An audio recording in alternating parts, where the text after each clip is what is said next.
This was like a few days after I'd been fucking bottled and knifed. Yeah, and I was walking past the same place where it happened, but it was like 3 a.m. in the morning or something, or 4 a.m. And I'd left the bar on Soy 7. And I just saw, just pure randomly, he was in that hotel. It's funny to me, they say I was staying at that hotel. As if I'm going to be staying at the hotel where the fucking guy fucking got his staff to stab me. Capio, you got bottled and stabbed. Well, there you go, AP. So New Age Barbarian must be new. Capio, you got bottled and stabbed. What the fuck? So he must be new. Everybody else would know that. Yeah.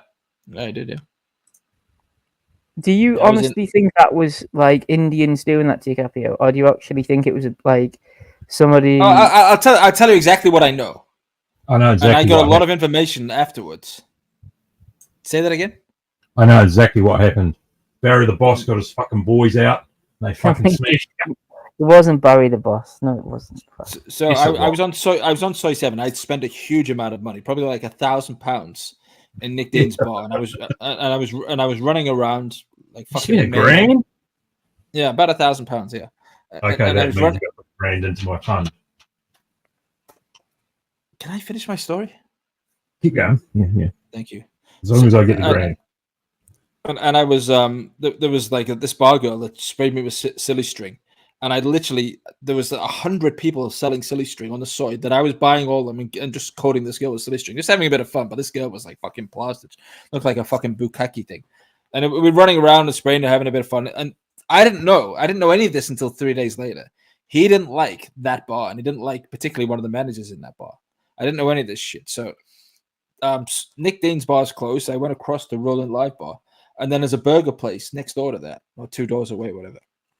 And I'm in there, and this guy just randomly starts being rude to me. This Indian guy, he's like, I don't know, 50 years old or whatever. And I'm like, and I'm drunk, but I'm like, what the fuck are you talking to? You know, yeah. But I didn't know any of this other stuff. And I actually found out this from the lady who owns Rolling Live a few days later. And then the guy tried to hit me with an ashtray. I don't know what the fuck. I threw him on the floor. What, in the restaurant? No, this is outside like some shitty burger place next to his hotel. So he tried to hit me with an ashtray. I don't know what the fuck. And I threw him on the floor and I was hitting him. I'm on top of him, punching him on the floor. This guy tried to hit me with an ashtray, right? The next thing I know, I'm getting hit on the back of the head with bottles. And I get away and I run away and I'm getting fucking, there's like 5 or 6 of these younger guys with bottles and knives and whatever, like coming after me. I'm like, fuck, get away. I'm like, stop. I only hit the guy back, but they wouldn't stop, these guys. And I'm running down Second Road and these guys like chasing after me. And I remember this much later, but I like forearm smashed one of them in the middle of the road and knocked him out in the middle of the road. And then this other one that was definitely Thai. I don't care what anybody tells me he was Thai. He was waving a knife at me and he caught me on my finger. And the only damage I really got was protecting my head and my hands. And there was a huge amount of blood, but it was basically just protecting myself. And then I didn't really understand what had gone on. And I went to the hospital, got stitched up and whatever. And then the next day, it wasn't as bad as I thought it was at the time. But anyway, there was a lot of blood.